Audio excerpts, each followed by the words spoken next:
Buenas tardes, doctora, ¿qué tal? Buenas tardes. Buenas tardes. Buenas tardes. Buenas tardes. Buenas tardes. Buenas tardes. Un gusto saludarlos también, Salomón, y a todos, ¿verdad? Carla también, buenas tardes. Buenas tardes a todos, Esmeralda, Zule, Liana, Pedro, Julio Vega, Diego. Ya vamos en el último módulo. Hoy sí arrancamos con el módulo número 5, que ya es parte como procesal, por decir así.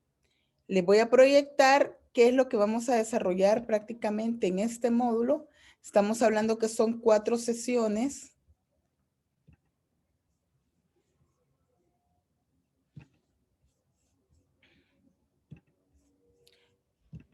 Las que tenemos.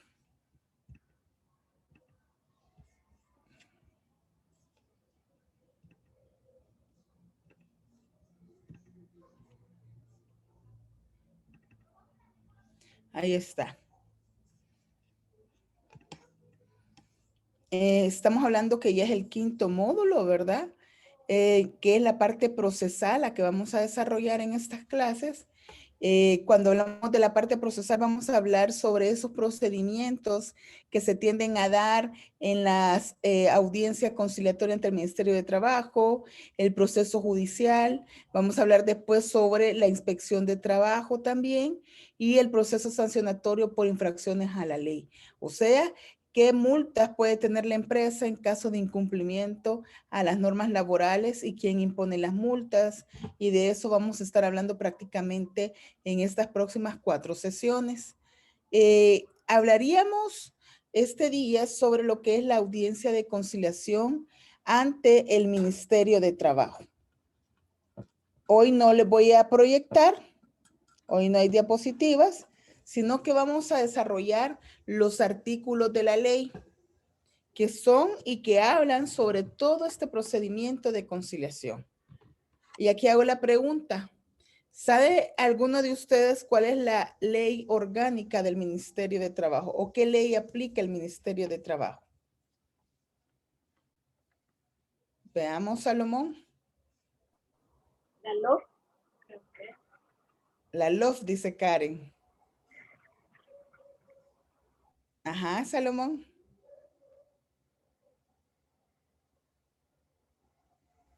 La ley del Ministerio de Trabajo, pero no me acuerdo cómo es, cómo se llama legalmente. Normalmente le llaman LOF, como dijo Karen, que es Ley de Organización y Funciones del Sector Trabajo y Previsión Social. Esa es la ley orgánica que viene a establecer todos esos aspectos del Ministerio de Trabajo a la hora de, o sea, es la ley que le da la base sobre su actuar al Ministerio de Trabajo. Esta ley regula el procedimiento de conciliación, también regula el procedimiento de inspección de trabajo, también regula otras situaciones, otros actuares a los cuales el Ministerio de Trabajo se tiene que normar o regular o tiene que aplicar. Prácticamente la ley de organización y funciones va a ser desarrollada en esta clase porque vamos a hablar sobre ese actuar procedimental que hace el Ministerio de Trabajo en las empresas. Sin antes también hacerle ver, si ustedes recuerdan, todas las tareas y actividades de cada uno de los módulos tiene un valor del 30%. El examen o actividad global por módulo o evaluación del módulo tiene un porcentaje del 70%. ¿Qué significa eso? Tienen que ustedes completar en los 5 módulos un 70% para tener una nota global, ¿verdad? En cada módulo hay una evaluación que les va a dar el 70% final. Y estas tareas o actividades, ejercicios que han hecho, tienen un 30%. Les ruego que revisen principalmente las notas de cada uno de los módulos. Para que ustedes vayan haciendo cuentas, por ahí me escribía alguien y me decía, tengo que sacar 10 para poder pasar el curso. Recuerden de que hay un reglamento al que nos tenemos que apegar de posgrados y así tener la nota satisfactoria para poder pasar el curso. Yo ahí les escribí, les dije en la clase pasada que revisaran. Entonces me revisan, ya están todas las evaluaciones. Hoy en la noche les va a aparecer la última evaluación, que es prácticamente la del módulo 4, que esa sería la que me falta. Si no me equivoco, solo la evaluación del módulo falta calificar, que como ya se cerró, hoy lo voy a hacer. ¿Quién faltaba de subir la tarea del módulo 4? O la evaluación final del módulo 4. Todos la subieron, perfecto. Entonces, esperen el correo, creo que el sistema le genera un correo cuando ya ha sido evaluado con la nota, ¿o no? No les cae un mensaje. No, a mí No, nunca me ha llegado mensaje. no. Pero la evaluación fue la que presentamos No. el martes, ¿verdad? Sí. Que era la adenda del contrato de trabajo según la ley de teletrabajo. Ajá. La adenda y un ejemplo de horario de De trabajo. horario. A mí, por ejemplo, ya me aparece también esa nota, la del Es que cuarto. la de la adenda. Ajá. Es que usted es de los primeros, Diego. Ah, perdón.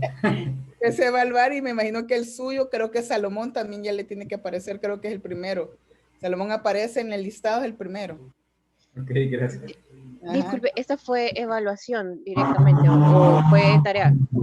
Es que lo que pasa es que acuérdense que cada módulo, en lo último de cada módulo es la nota global del módulo, ¿se acuerdan? De ahí hay Ajá. actividades y tareas que se dejan entre semana o entre el módulo, pero esas tienen un porcentaje del 30. Así se valoraron desde el inicio. Se los dije yo en la primera clase y también es en la plataforma. Y de ahí cada módulo tiene una evaluación.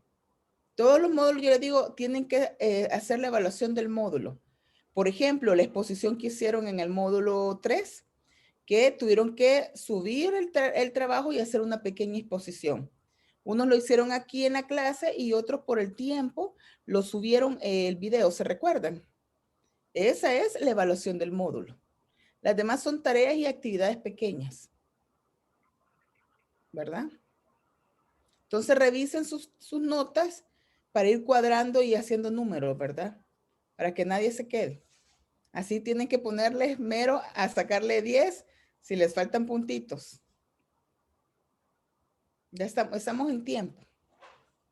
Bueno, recta final, ¿verdad? Del curso, pero todavía pueden revisar todos ustedes sus evaluaciones. No sé si hay alguna pregunta. No, por de mi parte no. Solo querían las tareas que dejen este módulo y la evaluación final. Así es, la evaluación final del módulo, y yo les estaría diciendo cómo la vamos a hacer con anticipación para que ustedes puedan tener el tiempo para hacerla. Normalmente la dejo de 3 días porque son tareas son evaluaciones bien cortas. Gracias. A la orden, y son prácticas a la vez. Vaya, en la plataforma, yo ya les subí a ustedes lo que es la Ley de Organización y Funciones del Sector Trabajo y Previsión Social, que es lo que llamamos la Ley Orgánica del Ministerio de Trabajo. Aquí se la voy a proyectar ahorita.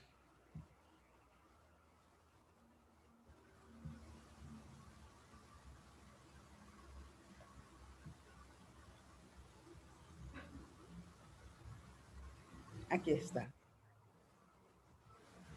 Fíjense que esta ley, si no me equivoco, es de 1998, donde pueden ver la antigüedad de las leyes. Ustedes se van al final y normalmente dice aquí 1996, o sea, 2 años menos.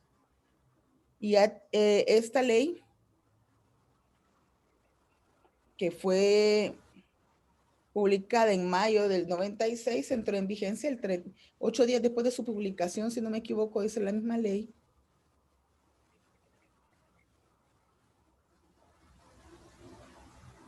Aquí está, entró en vigencia 8 días después de su publicación en el Diario Oficial. O sea, que entró en vigencia en mayo del 96. Y esta vino a derogar la Ley Orgánica del Ministerio de Trabajo y Previsión Social, que era una ley del 63. Y de ahí no ha tenido ni una reforma. Cuando yo era directora de trabajo, estamos hablando que allá por el año 2006 se trabajó un proyecto de ley de organización y funciones, pero nunca pasó. De ahí han sido varios intentos de modificar, de crear una nueva ley de organización y funciones y no ha tenido efecto, igual que el Código Procesal Laboral. ¿Sabían ustedes de que el Código de Trabajo es de 1972? Y como no se puede reformar todo porque se vuelve un tema político, el reformar todo lo que es todo el cuerpo legal, todo lo que es el Código de Trabajo, lo que hacen prácticamente es sacar la parte procesal y solo se está haciendo un Código Procesal Laboral. Fue valorado, pero ahorita se ha detenido prácticamente la aprobación porque no han sido tomados en cuenta todos los sectores. ¿Por qué les digo todo esto? Porque es una ley que todavía incluso tiene aspectos que vienen a regularse con aspectos que ya no se aplican. Por ejemplo, la moneda, el colón, todavía se habla del salario en colones y no en dólares. No obstante, la ley monetaria dijo de que se sustituía la palabra.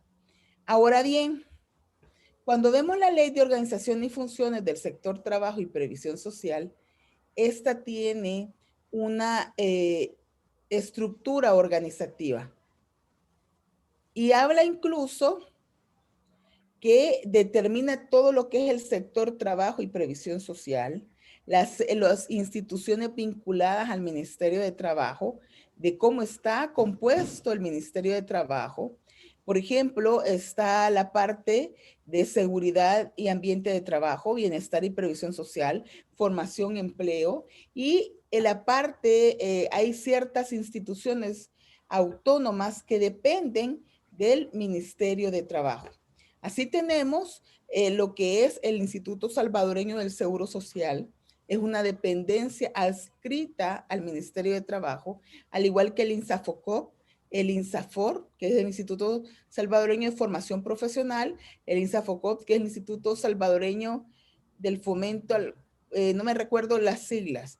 Son instituciones que dependen del sector trabajo y previsión social. Sin embargo, cada una de esas instituciones también tiene su ley orgánica. Cuando se habla del Ministerio de Trabajo, se habla también de una estructura organizativa. Dentro de esa estructura organizativa se tienen lo que son varias direcciones que son las que vienen a desarrollar o a ejecutar todo el tema de la seguridad, de la parte de trabajo y previsión social en el país. La estructura organizativa del Ministerio de Trabajo está compuesta prácticamente por varias direcciones.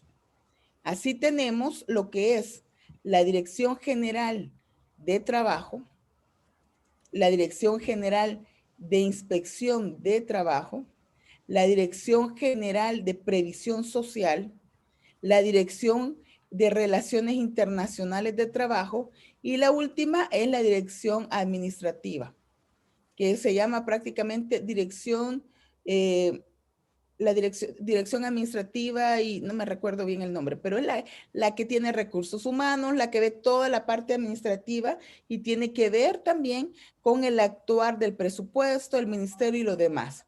El Ministerio de Trabajo debe de ejecutar y supervisar todas las políticas que tienen que ver con las relaciones laborales, verificar a través de la inspección de trabajo, ver la parte de seguridad e higiene ocupacional, todo lo que es el tema de medio ambiente de trabajo, en la parte previsional de bienestar social, la parte de migraciones laborales, debe de promover y coordinar y participar en diseños de políticas de empleo, seguridad social, formación profesional y de cooperativas del sector. Impulsar, sustentar procesos de concertación social y participación tripartita. ¿Qué significa eso? Fíjense que en El Salvador, por ejemplo, la política de empleo se tiene años elaborándola. Años. Hace poco el Ministerio de Trabajo lanzó el sistema de estadísticas, no me recuerdo el nombre. Es un proyecto de OIT que tiene años también queriéndose empujar. ¿Por qué? Porque le interesa a la Organización Internacional del Trabajo que cada país, que cada Estado miembro tenga estadísticas reales o estadísticas que puedan servir a nivel mundial para medir el mercado laboral y otros ejes que tengan que ver. Ahora bien, dentro de las funciones que tiene el Ministerio de Trabajo, están varias y esas las encontramos en el artículo 8. Cuando hablamos de la intervención conciliatoria, estamos hablando que esa se encuentra, cuando dice el artículo 8, son funciones específicas del Ministerio de Trabajo y Previsión Social y se van prácticamente aquí.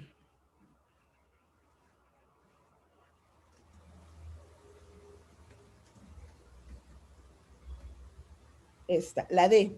Aplicar los procedimientos administrativos de conciliación y promover la mediación y el arbitraje en las relaciones individuales o colectivas de trabajo. ¿Qué significa esto? Se debe de llevar a cabo procedimientos en los cuales el Ministerio de Trabajo promueva una armonía laboral. Ese es otro de los objetos. Promover la armonía laboral entre la parte empleadora y la parte trabajadora. Además, estamos hablando también de que cuando se habla de esto, del procedimiento de conciliación, la misma ley a partir del artículo 23 habla sobre los procedimientos de conciliación.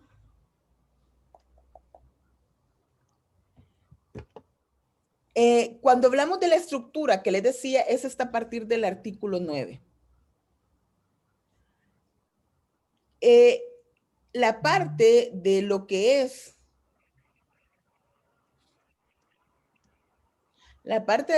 es la audiencia de conciliación, lo encontramos dentro de lo que es la Dirección General de Trabajo. Los órganos de línea de ejecución, cuando habla de los órganos de línea de ejecución, o sea, son los que ejecutan todas esas funciones del Ministerio de Trabajo, todo ese actuar del Ministerio de Trabajo, todas esas atribuciones que la norma le da. Y son funciones de la Dirección General de Trabajo. El artículo 22 lo establece, el propiciar el mantenimiento de la armonía en la relación entre empleadores y trabajadores. Y pregunto, ¿a qué le vamos a llamar cuando propicia el mantenimiento de la armonía laboral? ¿Qué es eso de propiciar la armonía laboral? Esforzarse para que no exista conflicto entre patrono y trabajador. Así es. Ellos deben de ver de qué manera, esa es una de sus atribuciones, los conflictos que se tiendan a dar se resuelvan. Fíjense que cuando, por ejemplo, hay una protesta, la Dirección de Trabajo es el ente encargado que debe de verificar el qué está pidiendo los trabajadores y sentarse y dialogar tanto con empleadores como con trabajadores para llegar a un entendimiento. Y eso, aunque no esté una solicitud de conciliación, y vamos a ver qué es la solicitud de conciliación, aunque no esté una solicitud escrita, cuando ustedes ven una protesta, ahí debería de llegar el Ministerio de Trabajo y verificar y sentar a las partes y armonizar la relación. Ahora bien, el Ministerio de Trabajo no es competente para conocer casos del gobierno ni de las municipalidades. No hay atribución para que conozca el Ministerio de Trabajo de las municipalidades o de las otras instituciones del gobierno. ¿Por qué? Porque ellos son un ente que velan por el cumplimiento de las normas laborales y el actuar del Ministerio de Trabajo va parejo con lo que establece el Código de Trabajo.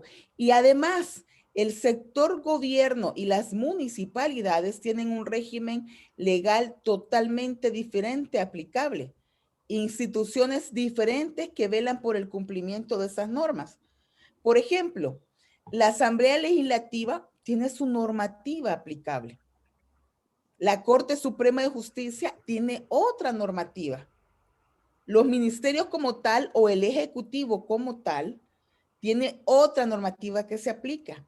Y las instancias donde se conoce, por ejemplo, ante un despido de un trabajador de una municipalidad, no es el Ministerio de Trabajo. Depende si es un nombramiento o un contrato, así va a conocer un juzgado de lo laboral. Incluso hace poco hubo una nueva jurisprudencia para conocer, pero no es competencia del Ministerio de Trabajo. Sin embargo, hay leyes que sí dan competencia clara para el Ministerio de Trabajo.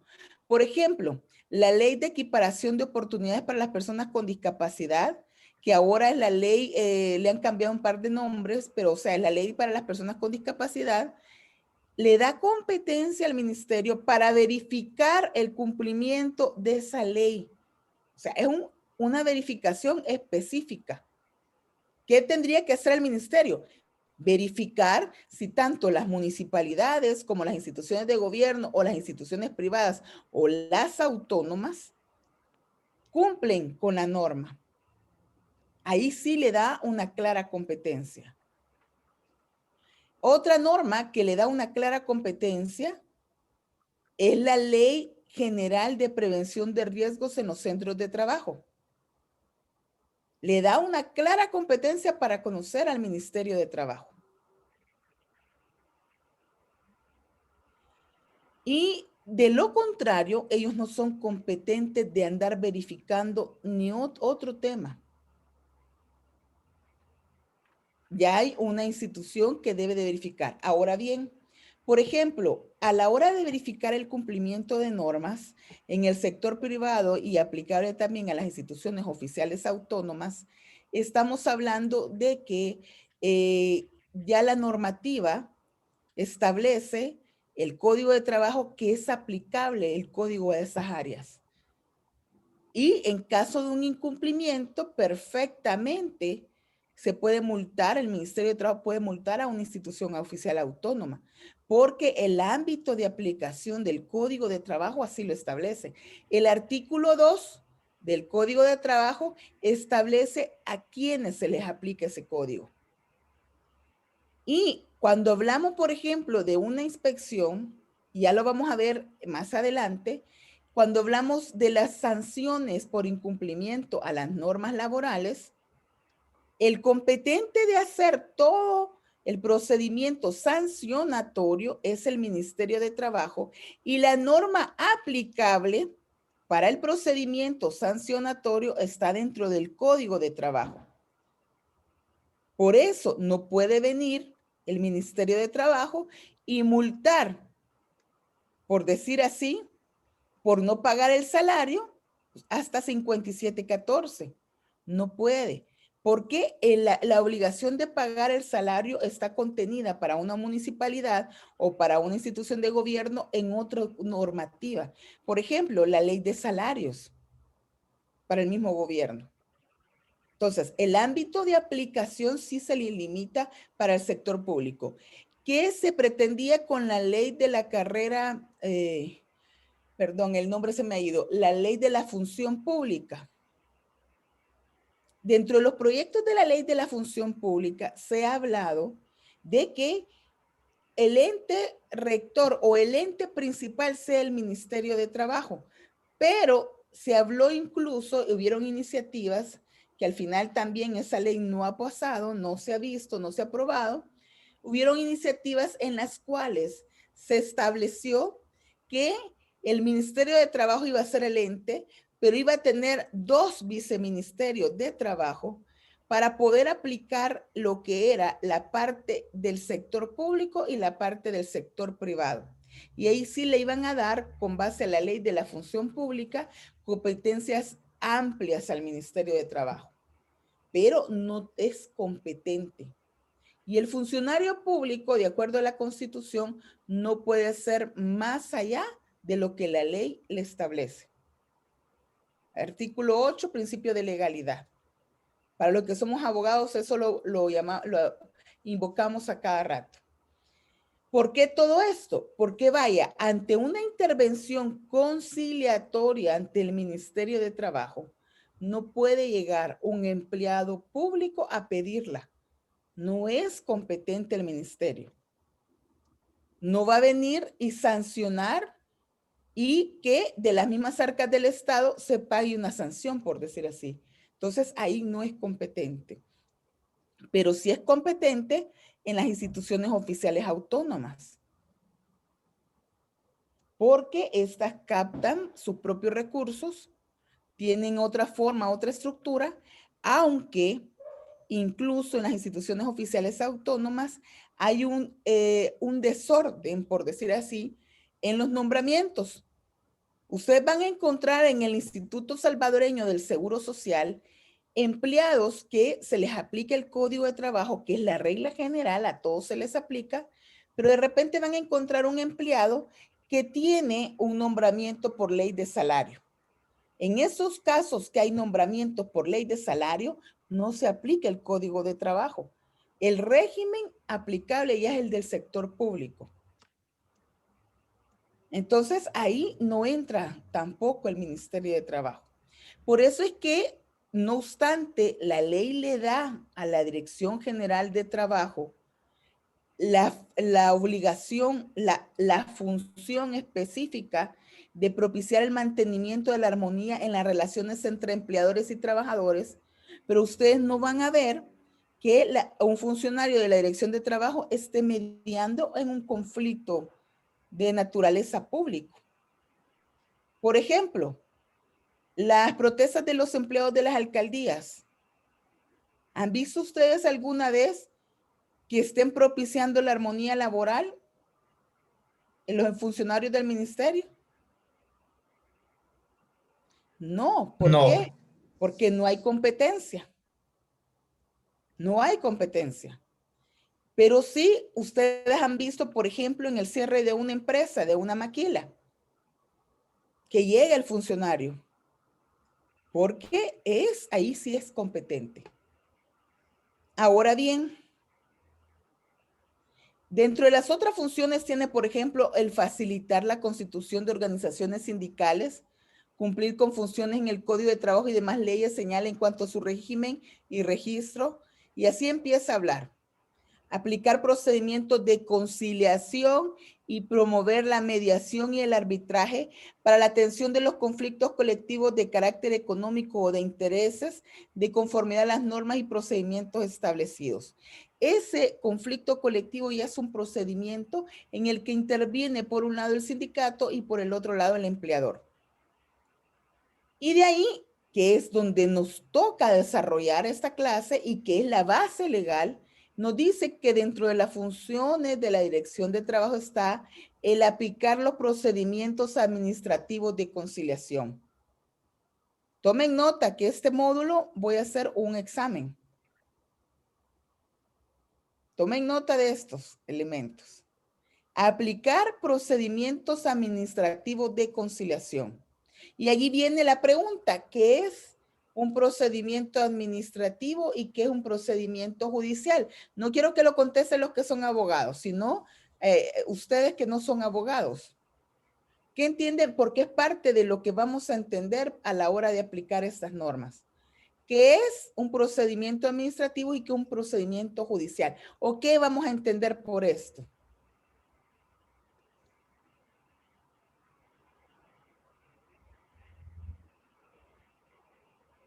Ajá. Doctora, lo administrativo son todos los conflictos que se dan y en los que puede mediar el Ministerio de Trabajo, pero ya en la parte judicial, como no le compete, si no hay una solución, entonces se pasan a las otras instancias, por ejemplo, la Fiscalía, porque ya es proceso judicial.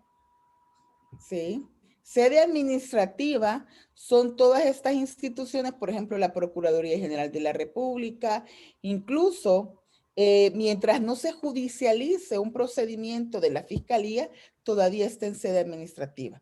Cuando ya se va a los tribunales, estamos hablando de un tema ya judicial. Entonces, cuando hablamos de procedimiento administrativo, vamos a hablar de procedimientos que se hacen ante el Ministerio de Trabajo. ¿Verdad? Ahora bien, la función que tiene de aplicar esos procedimientos administrativos de conciliación hace que se desarrolle en la ley lo que es la intervención conciliatoria. A partir del artículo 23, empieza a hablar que a la Dirección General de Trabajo y a las oficinas regionales de trabajo le corresponde la intervención conciliatoria. La intervención conciliatoria se sujetará a los procedimientos establecidos en la presente ley. Y ahí les hago la pregunta. ¿Qué es? Pero no me conteste, señora Olaizola, porque usted trabaja en el Ministerio de Trabajo. ¿Qué es la oficina regional del Ministerio de Trabajo? Fíjense que dice el artículo 23. La Dirección General de Trabajo y a las oficinas regionales de trabajo le corresponde la intervención conciliatoria. ¿Qué es una oficina regional? Veamos, Diego. Paula. Pues realmente no les sabría decir. Perfecto. Ya lo vamos a ver, no se preocupe, Diego. Veamos, Flor Rivera.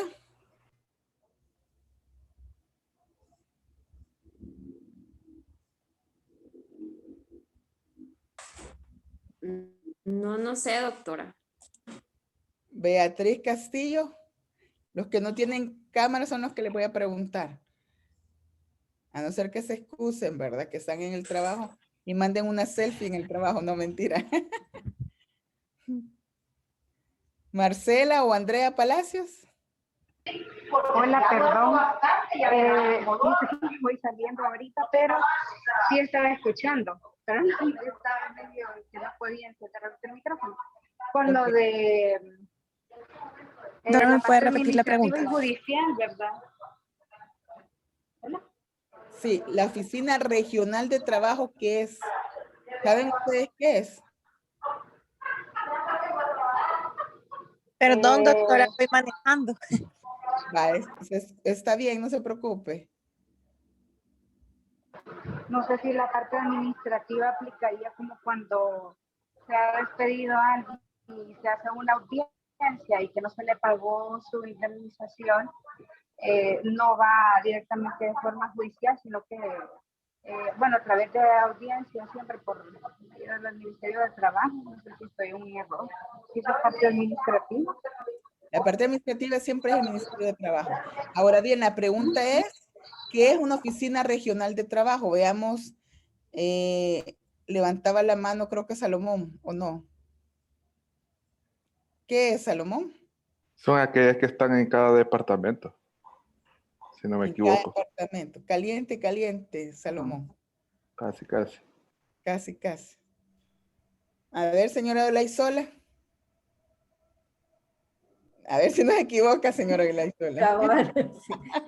Bueno, el compañero le dijo que en los 14 departamentos hay oficinas del ministerio y son las oficinas departamentales, pero las oficinas regionales comprenden la agrupación de esos departamentos. Por ejemplo, la regional de Occidente está Santa Ana, Huachapán, Sonsonate.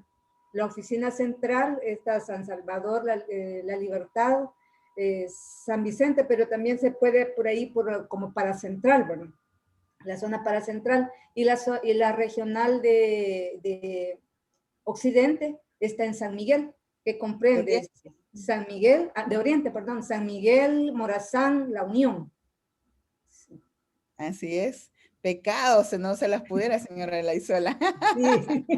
Sí, Así como dice ella, la oficina, claro, ella trabaja en el ministerio, las oficinas regionales van por región, la palabra lo dice. Oriente, occidente, y de acuerdo a la ley, así está en la estructura organizativa, oriente y occidente. Sin embargo, se creó la paracentral, que es la que está en Zacatecoluca y ve parte incluso San Vicente. ¿Por qué está así dividida? Oriente, occidente y paracentral. Porque cada una de estas, incluso la oficina central, que es San Salvador, cada una de estas tiene varias a cargo, que son las de los departamentos. Las oficinas departamentales iniciaron allá por el 2010, si no me equivoco, porque solo eran contadas las oficinas departamentales. Por ejemplo, La Libertad no estaba Sonsonate sí estaba, pero no estaba La Libertad, no estaba San Vicente, no estaba Ahuachapán, creo que ahora hay. Entonces, habían varias oficinas departamentales que no estaban. Entonces, se crearon para poder llegar a más trabajadores y a más sectores, acercarse más a la población. Entonces, si no me equivoco, ya por el 2010 es que se crean a raíz de que se aumente el presupuesto del ministerio, porque el ministerio es de las instituciones con menos presupuesto, que igual a nivel de Latinoamérica se consideran incluso los ministerios de trabajo como las cenicientas de los gobiernos, son a las que menos presupuesto les asignan. Entonces, ¿qué pasa con estas oficinas? Cuando hablamos de la intervención conciliatoria, esta habla que le corresponde a la Dirección General de Trabajo y a las oficinas regionales de trabajo. Sin embargo, hay oficinas que también hacen la intervención conciliatoria, pero normalmente van adscritas a una oficina regional. Por ejemplo, ustedes, si los citan en algún momento o ven una cita, van de La Libertad, La Libertad no ve conciliación, la ve San Salvador, de ahí ya está viendo conciliaciones. Sí. Pues, si ve conciliación. ¿No se le oyó? Activa el micrófono. Perdón, que en La Libertad han enviado una delegada de la Dirección General de Trabajo y es la que ve esas intervenciones.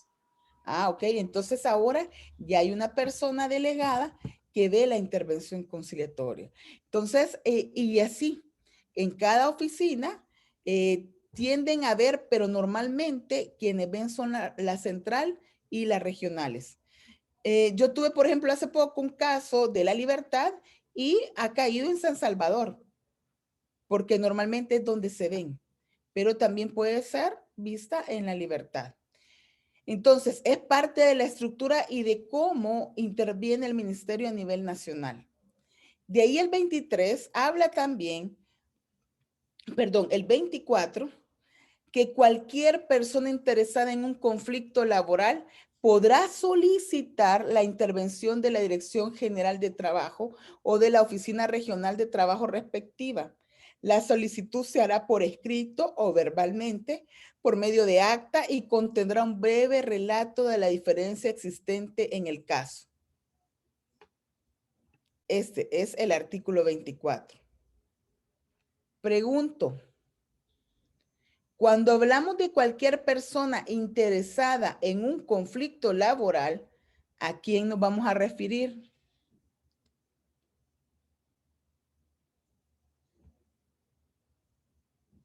¿Será que el empleador puede pedir la intervención conciliatoria? Les comento. La ley habla de cualquier persona interesada en un conflicto laboral. Por regla general, el Ministerio de Trabajo recibe la intervención conciliatoria en el 99 digamos, quitando la parte de derecho colectivo, dejando solo intervención conciliatoria porque derecho colectivo normalmente tiene que ver con temas de negociación colectiva. Quitando esa parte, el 99%, bueno, el 99.9% son por despidos injustificados. Y se manda a citar al empleador por un supuesto despido, porque no siempre son injustificados. A veces el trabajador da motivos, ¿verdad? Pero el Ministerio de Trabajo está obligado a recibir esa intervención conciliatoria, esa audiencia. Entonces, el 99.9% de las intervenciones conciliatorias son por despidos injustificados. De ahí hay otro procedimiento que también hace la Dirección de Trabajo, el cual es de renuncia voluntaria, pero esa no es una intervención conciliatoria, porque la ley de renuncia habla que en aquellos casos en que el empleador no acepte la renuncia del trabajador, este podrá acudir a la Dirección de Trabajo para notificarle la renuncia, y además de notificarle la renuncia, su decisión de renunciar y de apegarse a la ley de la reguladora de la prestación económica por renuncia voluntaria. Pero eso no es una intervención, es una notificación que se le hace al empleador. Pero de ahí en el 99% de los casos, lo que se tiende a dar es prácticamente por despido injustificado. El otro 0.1 es por casos sindicales en los cuales presentan un pliego fuera de la negociación colectiva, sino que los sindicatos vienen y presentan una lista de peticiones y le piden al ministerio que cite al empleador para sentarse a negociar. Y piden entre el pliego de peticiones, queremos papel higiénico en los baños, queremos agua potable, y hacen una serie de peticiones y se manda a citar al empleador y le dice, mire, esa es la pretensión. Y se sientan a dialogar. Ese es el día a día, lo normal.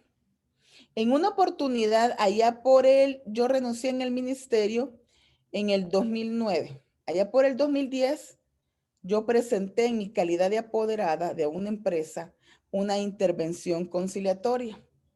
Un escrito en el que se pedía que el ministerio interviniera citando al sindicato de la empresa. Y en su momento me dijeron, esto no procede, licenciada. Deme la base legal. No, es que no se lo voy a recibir. Pues me lo va a recibir, le dije yo, por mi derecho de petición, y usted por escrito me va a resolver. En el mismo escrito, yo les explicaba qué era la intervención conciliatoria. Los ilustraba y les decía, cualquier persona interesada puede pedir. O sea, ¿quiénes son las personas interesadas en un conflicto? El trabajador, el sindicato cuando representa el trabajador o a los trabajadores, un apoderado del trabajador o del sindicato, acreditado, ¿verdad? Debidamente, o sea, nombrado. Un procurador general de la República en materia laboral cuando éste está representando también. Y por el otro lado, otro interesado puede ser el empleador como tal, ya sea persona natural o persona jurídica, o el abogado representando al empleador. Entonces, esos son los interesados en el conflicto. ¿Será que yo puedo venir y pedir la intervención conciliatoria en un conflicto en el que no es ni mi empresa y que no soy apoderada de la empresa? Es que mire, la empresa vecina tiene problemas y yo estoy interesado en que se resuelva. No puede. Ahí sí no entra.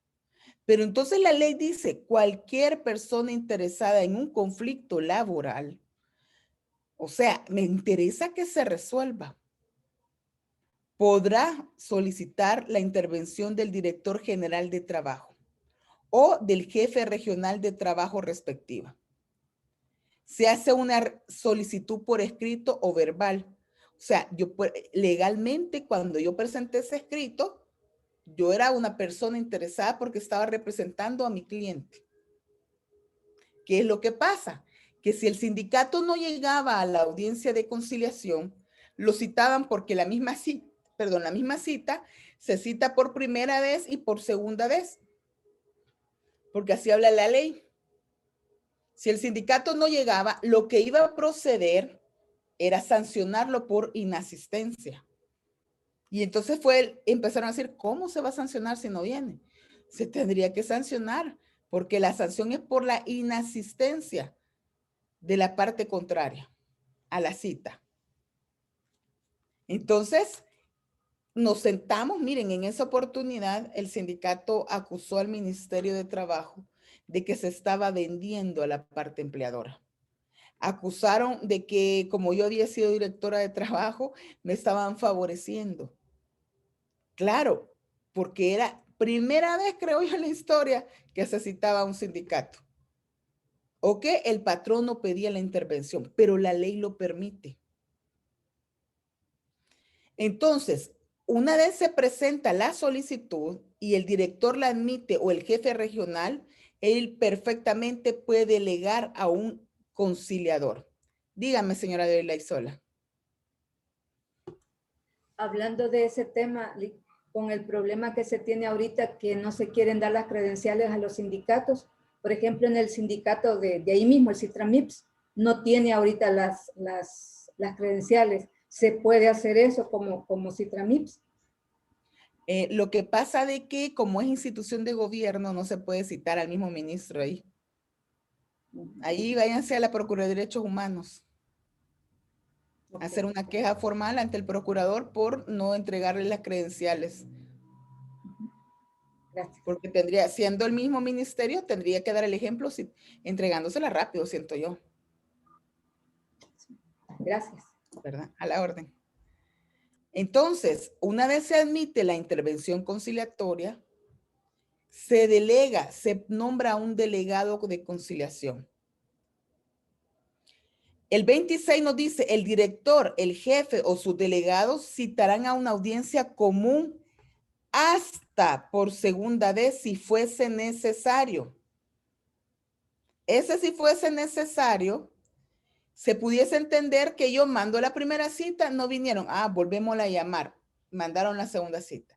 Pero por un tema de ahorrar tiempo, recursos, porque significaría ir otra vez el mensajero, el notificador, perdón, aparte de eso ahorrar recursos, el ministerio tomó a bien hacer una sola cita y en la parte de atrás dice, cítese por primera vez para las 8 horas del día 15 de febrero de 2021. En caso de no asistir, cítese por segunda vez para el día 16 de febrero de 2021. Siempre a la misma hora y un día siguiente es la segunda cita.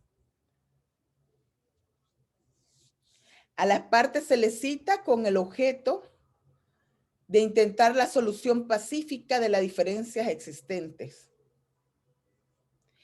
El que se cita, la persona citada, están en la obligación de concurrir personalmente o por medio de apoderado o representante legal debidamente acreditado al lugar, día y hora señalados y deberán tratar por todos los medios posibles y de buena fe de llegar a un arreglo que ponga fin al conflicto. Dicho de otras palabras, no puede llegar un gerente de recursos humanos, aquí vengo a representar a la empresa. No puede. Porque ya el Código de Trabajo, allá por el 375, establece quién puede actuar por otro.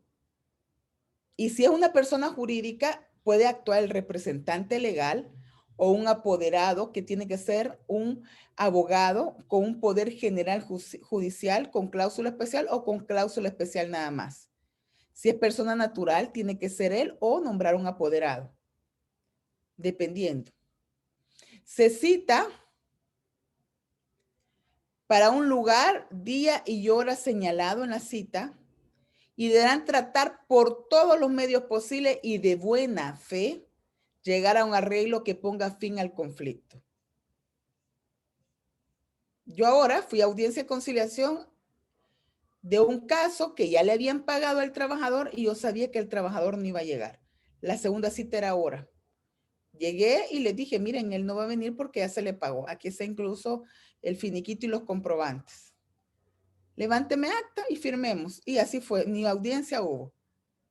¿Por qué? Se esperó, el trabajador no llegó, pero había un procurador que lo representaba y se levantó acta. Que por mi parte no había ofrecimiento porque ya estaba pagada la indemnización y yo mostraba los comprobantes. Sin embargo, como no estaba el trabajador, el procurador ratificó la queja y el procedimiento se cierra, se archiva. Si él considera, puede irse a los juzgados, pero no tiene razón de ser. Ahora bien, el mismo artículo 26 dice que todo apoderado o representante debe de estar debidamente instruido por su mandante, sin que en ningún caso ni pretexto alguno le sirva de excusa que no tiene instrucciones, y debe poner todo su empeño en busca de solución pacífica al conflicto. No obstante, la ley lo regula así, lo dice así. Normalmente los litigantes decimos, mire, no traigo ningún ofrecimiento porque el trabajador cometió faltas y es válido. Y se archiva y se cierra. En la audiencia se debe moderar el comportamiento de los interesados y procurar avenirlos proponiéndoles la solución que estime justa y equitativa. Tampoco se da en la práctica, porque el delegado debería decir, mire, licenciada, y no le puedo ofrecer un acuerdo de conciliación. Y es válido proponer. Es válido que haga propuestas el conciliador. Si los interesados estuvieran de acuerdo en intentar la solución pacífica del conflicto, podrán celebrarse las reuniones que se consideren necesarias. Han habido casos, pero muy contaditos con las manos, con los dedos de las manos, en los que se cita a una segunda reunión o que las partes acuerdan, volvamos a reunir el día tal. Muy pocas veces se da. De todo lo que se da en la audiencia de conciliación, establece el artículo 28, se debe dejar constancia en el acta, en un acta que elabora el delegado y que se firma por el director o el jefe o delegado, dependiendo quién esté actuando. Y si no quisieran o no pudieran firmar las partes, será constancia de que no quieren firmar o que no pueden firmar y firma ruego otra persona. De lo contrario, puede ser nula el acta. El acto conciliatorio debe de versar sobre cada uno de los puntos que se reclaman, los que serán tratados separadamente y así consignados en el acta. Por ejemplo, yo puedo pedir en la intervención conciliatoria que me adeudan mi indemnización, mi vacación anual, mi aguinaldo completo, y el delegado debe de ir viendo cada uno de los casos.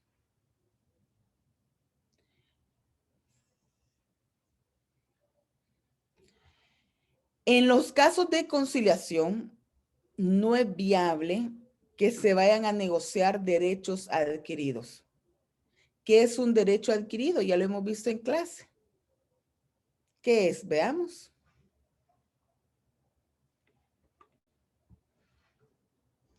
Ajá.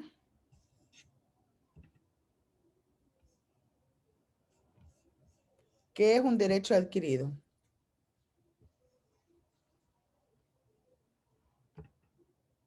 Michelle. Doctora. Dígame. Derecho, bueno, lo que concede la ley, el Código de Trabajo, también los consagrados por la costumbre. Así es. Cuando recibe algún beneficio. Por ejemplo, ¿se recuerdan que hablamos del salario? Yo trabajé los 15 días, ¿a qué tengo derecho? Al pago de mi salario. Ese es un derecho adquirido. Eso no se puede negociar. No admite negociación el hecho de que yo gané mi salario y lo que me corresponde es el pago íntegro de ese salario. No puedo negociar en una conciliación que me van a dar el 50% del salario. Eso no es viable. Yo cumplí requisitos para tener derecho a eso y por ende se vuelve un derecho adquirido. Eso no está sobre la mesa de una negociación. Es importante que en el acta de conciliación se establezca además la forma como se acredita. La omisión en el acta de los requisitos necesarios para su efectividad, como la falta de comprobación de la personería O sea, que llegó alguien denominado Juan Pérez que dice que es el representante legal de la Sociedad del Pajarito, pero no mostró su credencial de representante legal y la escritura de la Constitución de Sociedad y no se identificó con el DUI. Esa persona no se puede dejar comparecer. De lo contrario, hay una responsabilidad para el delegado.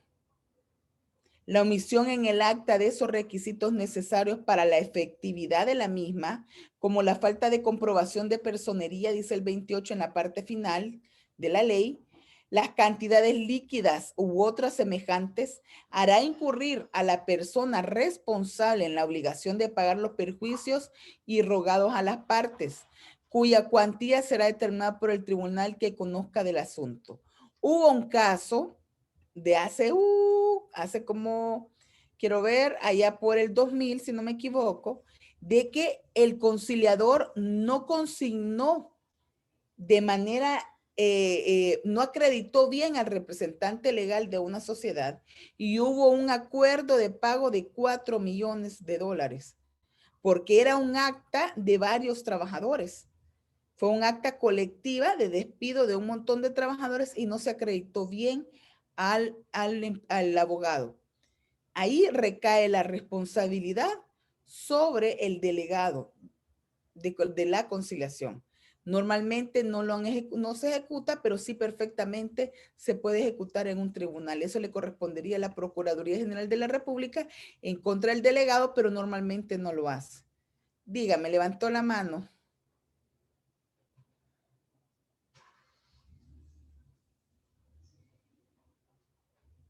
Yo levanté la mano. Sí, Zuley, es que se le dijo levantó la mano. Es una consulta. Tenía dudas, Zuley tenía dudas si era usted o no, porque le veo diferente el fondo, está peinada diferente y como no me aparece el nombre, yo dije, me peiné, no.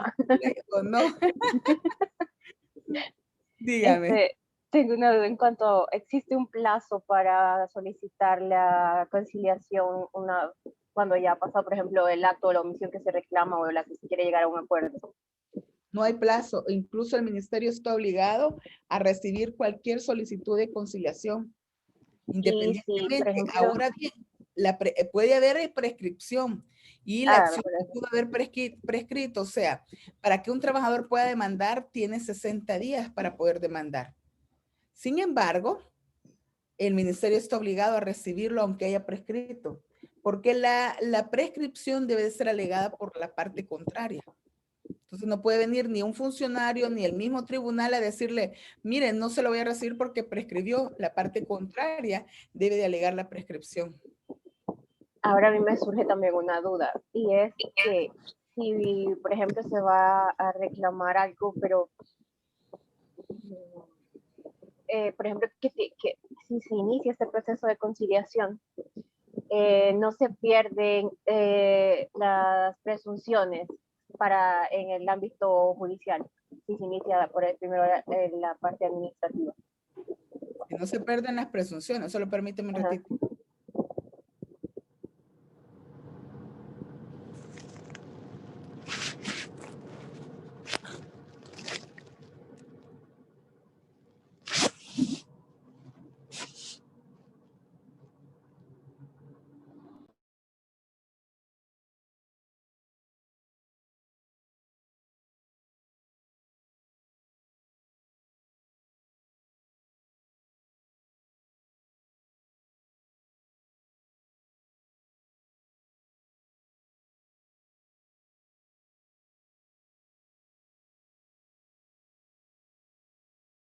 Perdón.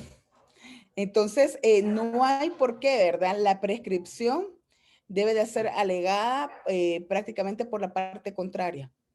Aunque le haya prescrito la acción, imaginemos de que tiene el trabajador, por ejemplo, yo tengo ahorita un caso, se fue al Ministerio de Trabajo y él alega que fue despedido en mayo del 2019. Ya pasaron más de 60 días, entonces a él ya le prescribió la acción. Pero, no obstante, se ha ido al Ministerio de Trabajo y se ha ido a los tribunales. Entonces, quien debe de alegar lo contrario es el abogado. es la parte contraria. No puede ser prácticamente el ministerio o el tribunal decir no se le acepta porque ya le prescribió. Eso no procede. Doctora, perdone. Pero una eso en consulta. cuanto a la parte administrativa, porque está solicitando la conciliación, o sea, como la primera etapa.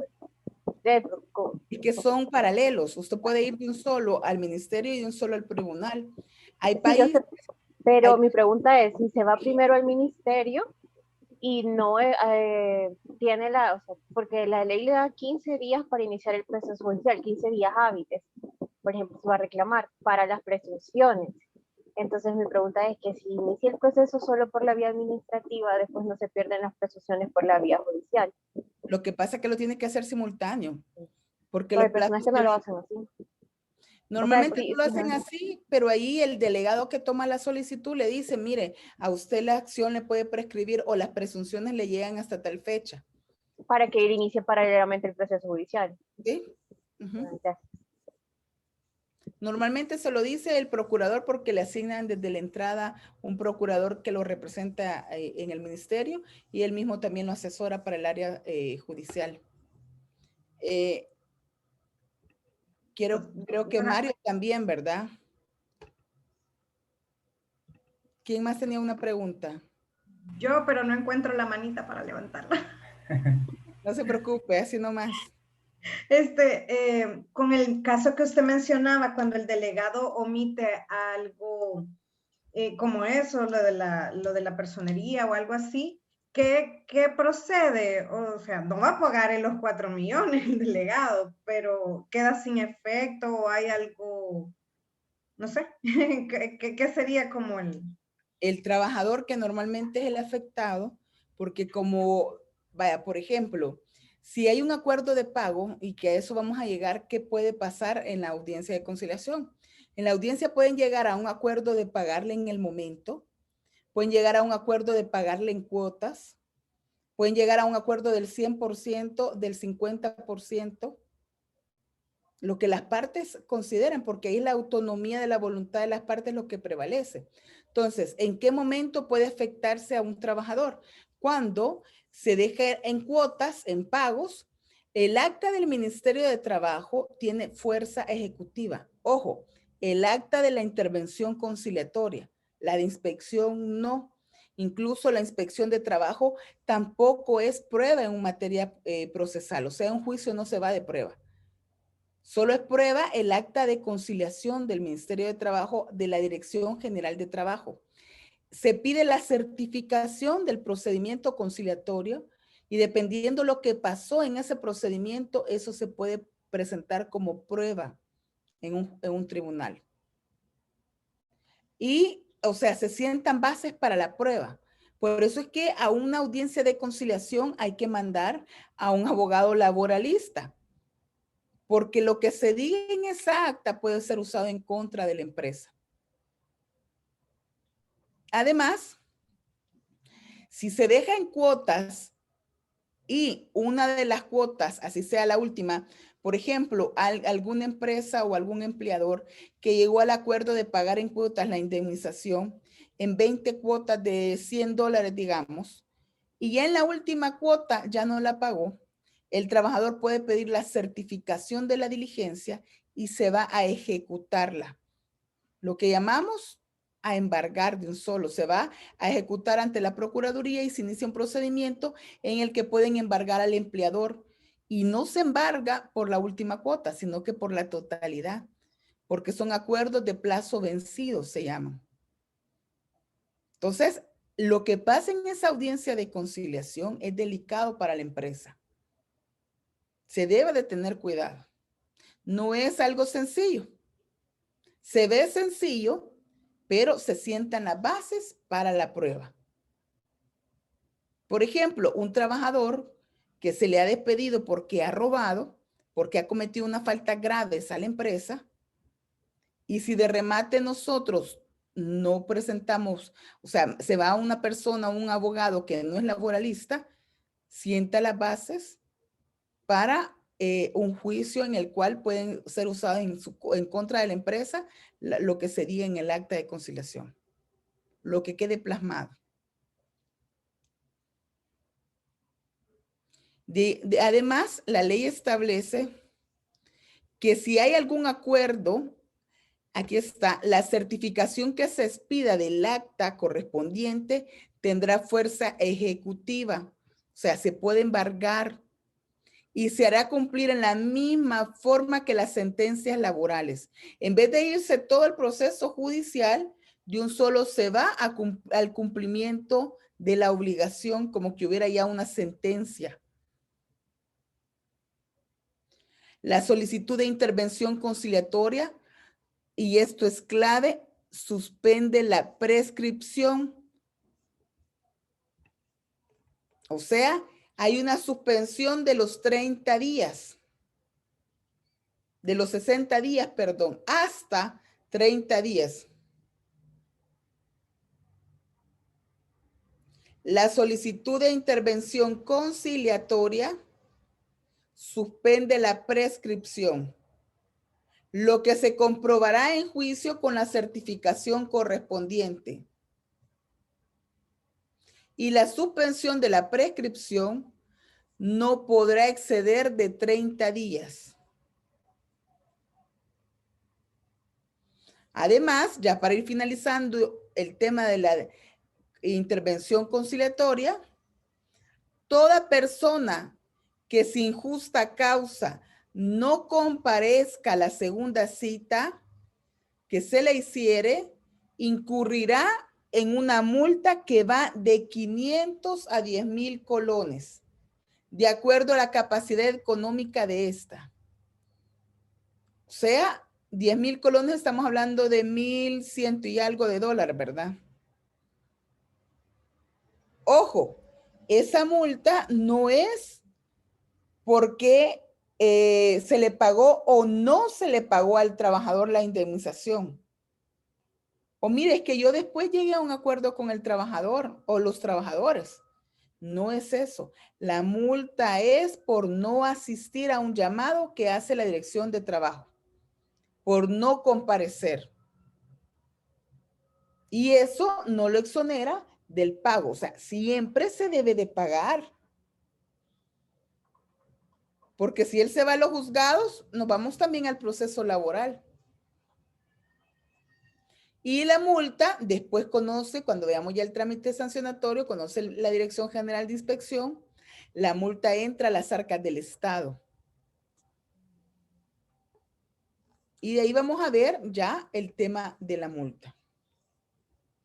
¿Alguna preguntita?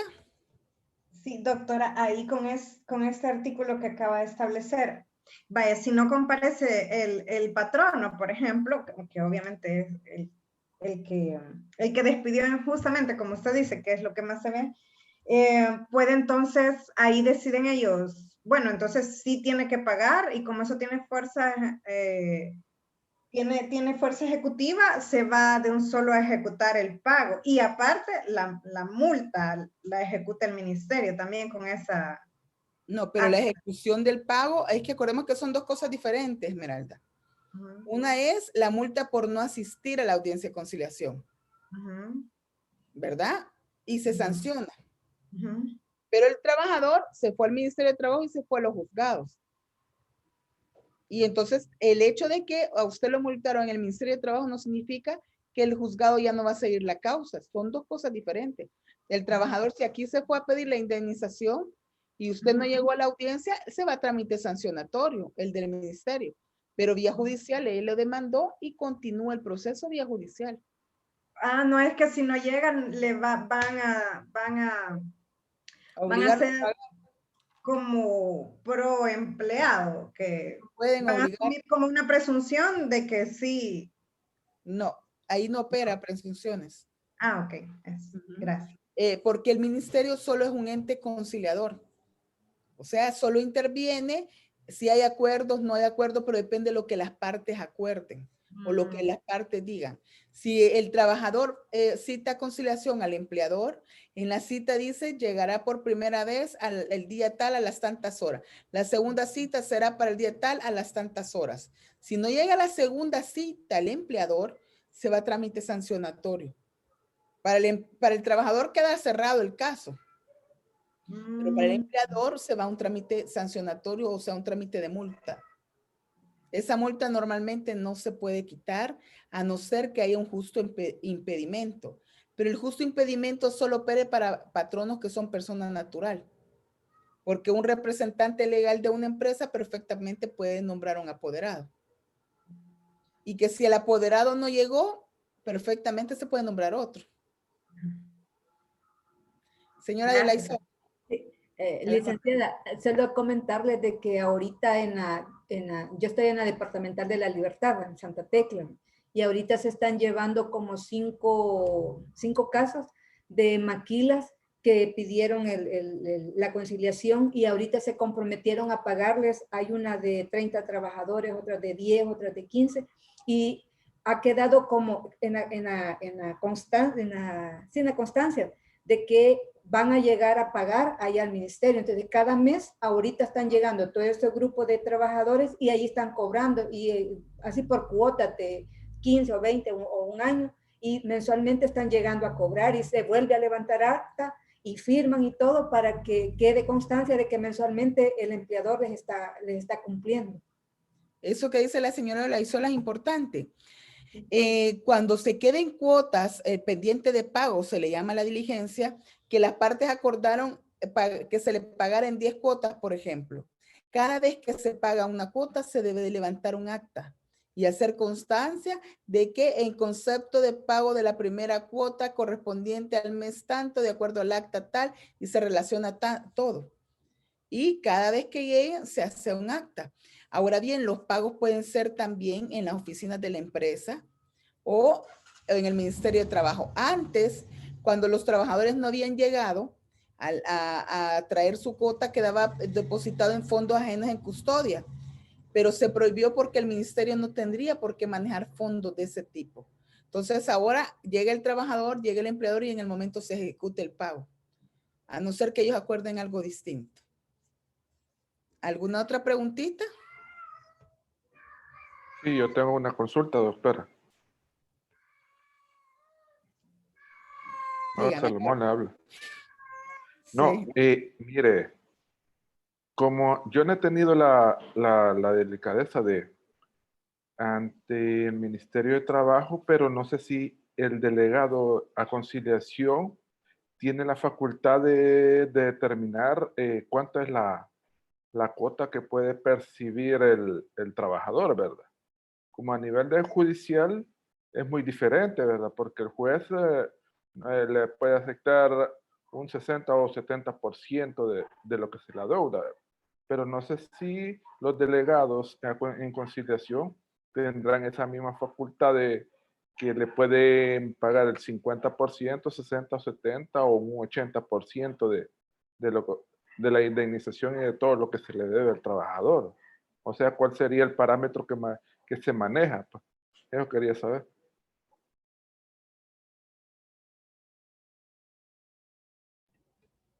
Lo que pasa es de que el Ministerio de Trabajo al final ahí tendría que prevalecer la autonomía de la voluntad de las partes y ellos acordar. Por ejemplo, si un trabajador dice, sí, en realidad yo cometí faltas. Y en el empleador, ok, vos no tenés derecho a tu indemnización por las faltas que cometiste. Sin embargo, tu indemnización era de $3,000, pero te voy a dar $200. Entonces tiene que estar consignado que no es concepto de indemnización, sino es que es como un reconocimiento o un bono. Y quedar consignado que el trabajador manifestó que sí, en realidad le había cometido faltas. ¿Qué pasa hoy en día con esas actas? El ministerio ya no lo hace así. Incluso el ministerio, hay algunos criterios que dicen de que si no es el 50% no pueden llegar a un acuerdo, pero ahí debe de prevalecer la autonomía de la voluntad de las partes, porque el ministerio solo es un conciliador. Incluso, por ejemplo, el acta que ahora llegue al ministerio, me salió muy brava la chica y yo le digo, ¿verdad que usted es nueva? Le dije, porque bien se nota cuando alguien es nuevo y me dijo, mire, me dijo, yo no le puedo poner en el acta lo que usted me está diciendo. ¿Por qué no lo puede poner? Le dije, yo le estaba diciendo que ya se le había pagado el trabajador y que yo tenía mis comprobantes, que no hay ningún ofrecimiento en vista que el trabajador ya le pagó. Pero es que a mí no me consta, es que no le estoy pidiendo que le conste, le estoy pidiendo que ponga lo que yo estoy alegando. Si usted como delegada le quiere agregar, agréguelo. Pero eso es lo que yo quiero establecer en el acta. ¿Por qué? Porque se han hecho tan cómodos que quieren hacer el acta de media página, con un formato que sí conciliaron las partes o no conciliaron las partes. Y no, deberían las actas, porque así lo dice la ley, establecer lo que las partes acuerdan, lo que se da en la audiencia. Si en la audiencia se agarran del pelo, tendría que decir que se agarraron del pelo, ¿no creen? Pero no lo hacen así ahora. Ahora son actas que sí conciliaron o no conciliaron. Y la Procuraduría dice, yo ratifico la queja de que se le pague al trabajador el 100%. ¿Por qué se ha dado todo esto? Porque han habido muchas organizaciones sin fines de lucro que han venido a empujar de que no se puede negociar el 50% de la indemnización, que lo que le corresponde a los trabajadores es el 100%. Pero lo que no saben es que para que alguien tenga derecho a la indemnización, esta debe ser producto de un despido injustificado. Pero si el trabajador da motivos, no tendría derecho a la indemnización.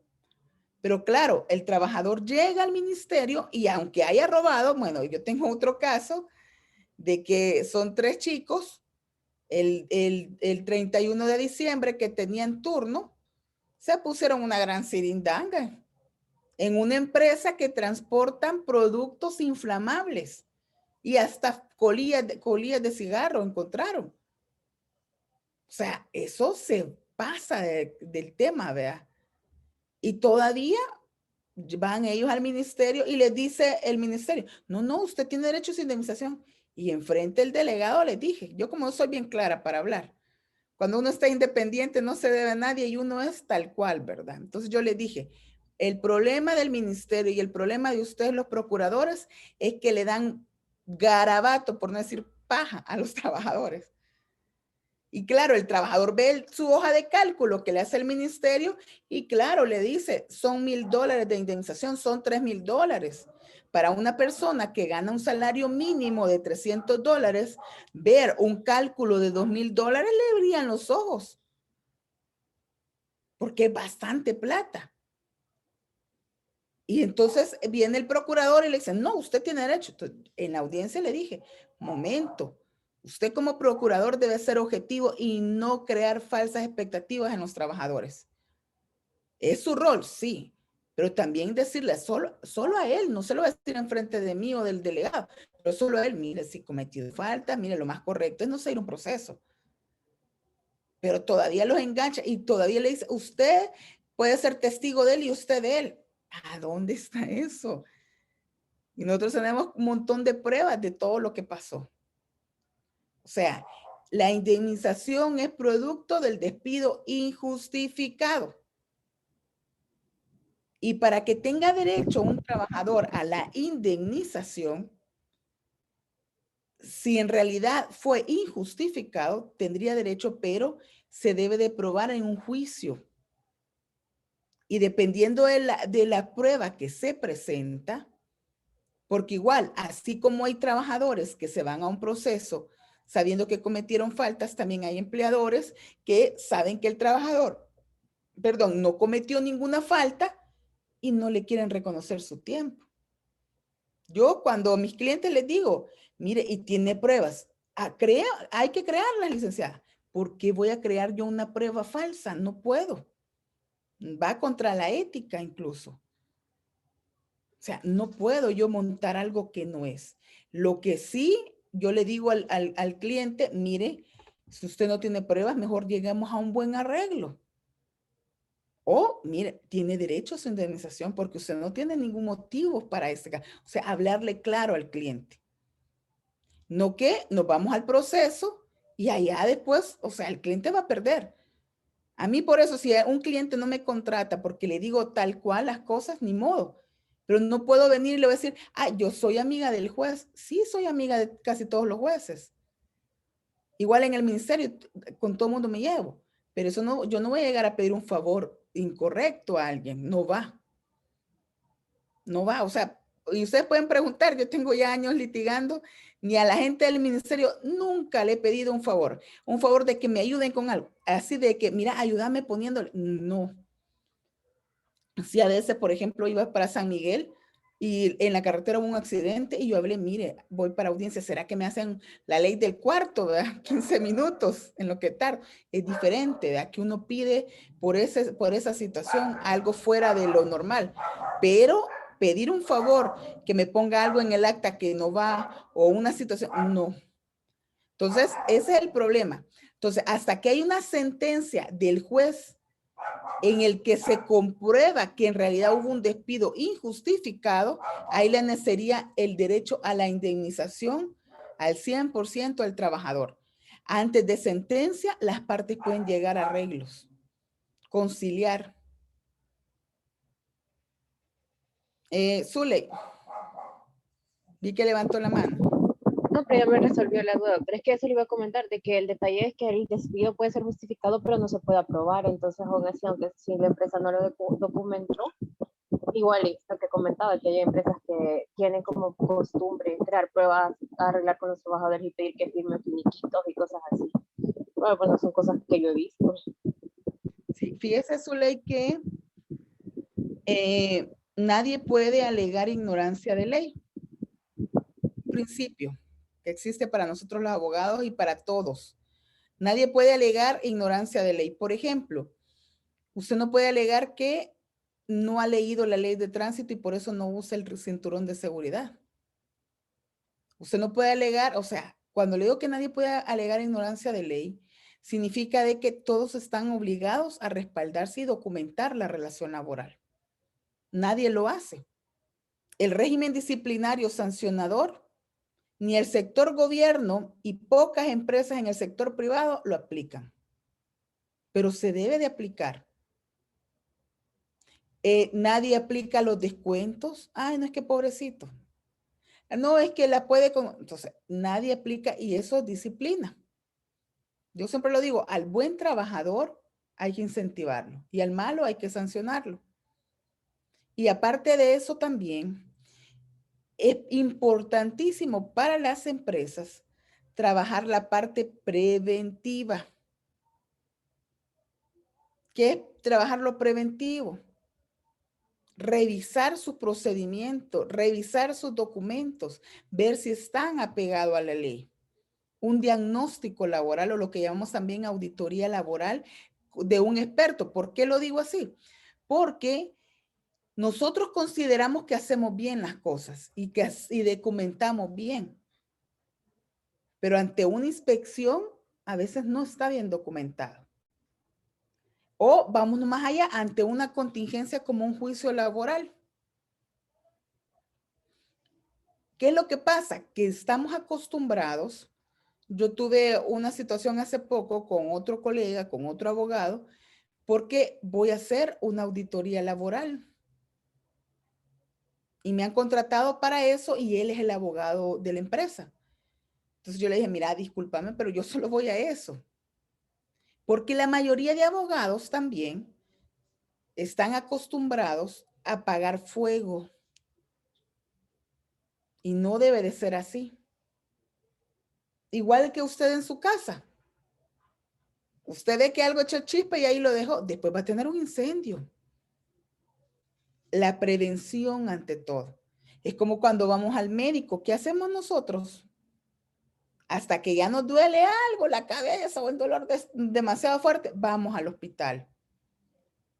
Pero sabemos que después de cierta edad tenemos que hacernos ciertos chequeos, tenemos que hacernos lo otro y no lo hacemos. Entonces, la prevención es la que no trabajamos a veces en este país. Es un tema cultural.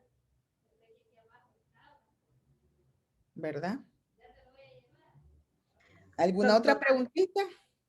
Sí, cuando una persona renuncia y cumple con todo lo de la ley para que le den el tiempo como corresponde, pero le dicen, y solo de palabras, que se lo van a pagar así 12 meses, pero ya pasaron más de 5 y no le han dado ni una sola cuota, ¿se puede ir a conciliar o ya mejor o es por medio de juicio? Habría que ver si le recibieron todos los documentos de la renuncia y si él tiene sus respaldos. Porque sí, Si no tiene su respaldo, le pueden alegar que nunca lo presentó, que él solo se retiró. Habría que ver esa parte, o habría que ver si él tiene algún comprobante. Esa es la clave. Porque si él tiene el comprobante de que lo presentó, tiene hasta 90 días hábiles para que se le prescriba la acción de acuerdo a la ley reguladora de la prestación económica por renuncia voluntaria. Pero ¿Verdad? entonces no irían al Ministerio de Trabajo, sino a sede judicial. No, cabal, porque ya no estamos hablando de que se negaron a recibirle la renuncia, sino que no estamos hablando de un pago, de efectuar el pago. ¿Verdad? Bueno, estamos ya sobre tiempo, creo que nos pasamos, el tema estuvo bien bonito. Nos vemos el martes, el jueves les iba a decir. Nos vemos el martes por este mismo canal, por este mismo lugar. Les espero subirles una tarea corta para el fin de semana, tal vez un cuestionario para que vayan llenando como control de lectura. Ahí en la plataforma ya está la ley de organización y funciones del sector trabajo y previsión social, y también les he subido los artículos que hemos desarrollado en la clase de este día y se les va a subir la clase, el video, ¿verdad? Estamos en comunicación, revisen sus notas, no lo dejen para último momento. Cualquier comentario o algo me lo hacen ver. Y aquellos que, y que es lo que a mí me preocupa ahorita, son aquellos que hicieron la exposición y que no subieron el video. No van a tener alojado el video, pero sí tienen que tener alojada la nota. Revísenme, por favor, lo que hicieron la exposición a la hora de la clase. Aunque no hayan alojado el video, en la plataforma tiene que aparecer la nota. Y cualquier cosa me escriben